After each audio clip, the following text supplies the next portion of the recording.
Welcome to the Port Hope Archives History video series. This video will explore a few of the disastrous floods that have occurred in Port Hope, Ontario. The main focus will be on the 1936 and 1937 floods, which are coming up on their 80th anniversaries. I'll also discuss the one which more people are familiar with, the infamous 1980 flood. Let's get down to the business of the Gani.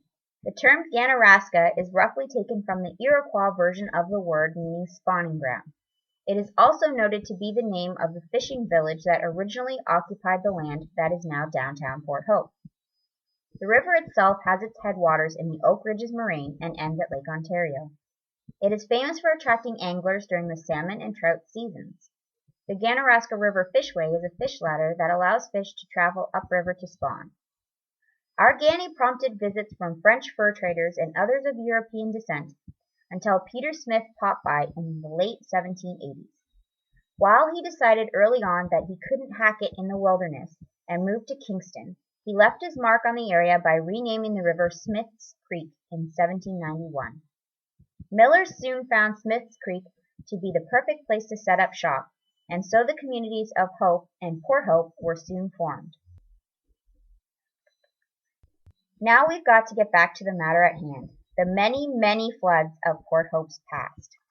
While floods have been recorded in Port Hope since 1813, it was not until the population and industrial boom of the mid-19th century that they began to have the devastating effects on businesses, shops, and homes. Flooding was linked to the stripping of natural flood inhibitors such as thick brush and trees in the farming communities north of downtown, and also due to the very location of Port Hope itself. There were over 40 major flood events in town between 1850 and 1940. The floods throughout the 19th and 20th century almost always targeted the area surrounding the downtown core, including what is now Walton Street, Mill Street, Cavan Street, Ontario Street, and Queen Street. Floods have been known to wash trees, ice flow, debris, vehicles, even structures down to Lake Ontario with the current. In 1929, 4 floods resulted in nearly $250,000 worth of damage. However, the floods that caused the most change were those which occurred in 1936 and 1937, nearly 80 years ago. The 1936 flood occurred over the course of several days. It began with the slight swelling of the river at Cavan Street due to ice buildup on the 8th of March. The 12th saw a massive 4 feet thick ice floes clogging up Queen Street and 3 feet of water flowing freely down Walton Street and adjacent areas of the downtown. In total, destruction to Town Hall, the Peter Street Bridge, Nicholson File Factory, and town infrastructure such as street surfaces caused nearly $100,000 in damages smack in the middle of the Great Depression. The 1937 flood was a last straw of sorts for Port Hope citizens who had previously just accepted their floody fate. Occurring on January 14th after heavy rainfall, the downtown core was once again bludgeoned with river waters and ice flows, marining families, sweeping people off their feet and into the current, and causing yet another $100,000 in damage to businesses on Ontario and Walton Streets. The next slides are going to highlight the damage of the 1936 and 1937 floods, and then I'll discuss the major change to come out of the floods of the Great Depression.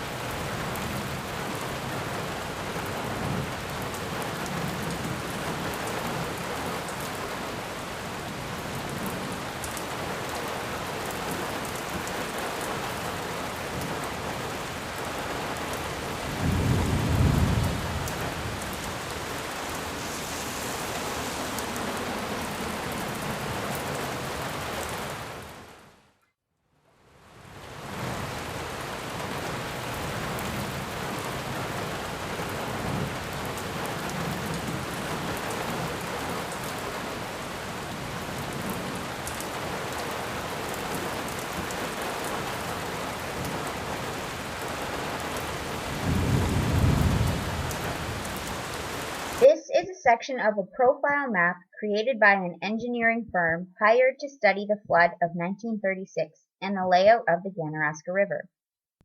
The map was donated to the Port Hope Archives by the former East Durham Historical Society in 2006 and serves as a great documentation of the extent of flooding issues in Port Hope in the 1930s.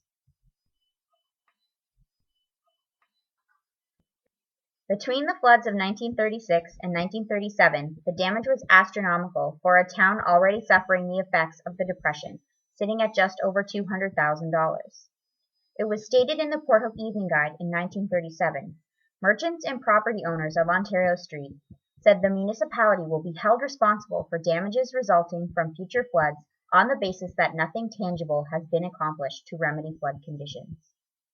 The town was forced to react, and council hired Dr. H. G. Akers to complete a report on possible flood control methods.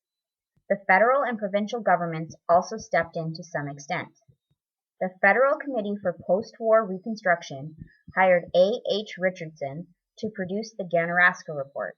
Provincially, the first Ontario Conservation Advisory Committee was created in 1946, eventually morphing into the present-day Ganaraska Region Conservation Authority. While the next flood I'll discuss is that which occurred in 1980, this doesn't mean there weren't major floods between it and the 1936 and 1937 floods, because there were. There was a major flood in the years 1955, 1957, 1967, and 1974, not to mention smaller ones in between. However, the 1980 event lives forever in infamy in the form of Float Your Fanny Down the Ganny.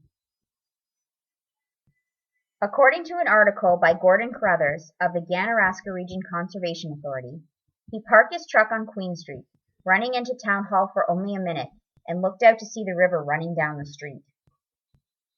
Sandbags were utilized by business owners in the downtown core as an attempt to reroute the water from the rains, and the Ganaraska Region Conservation Authority was on constant watch of the dams at Garden Hill, Balls Mill, and in Port Hope, but to no avail. The damage was later noted as the following.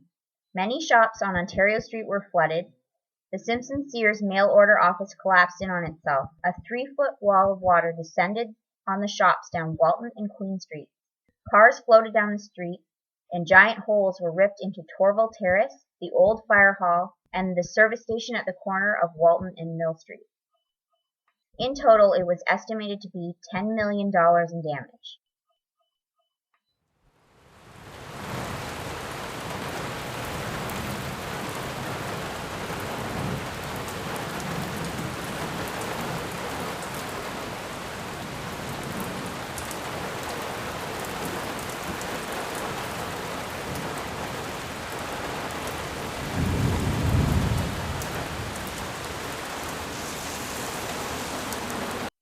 The aftermath of this flood was catastrophic.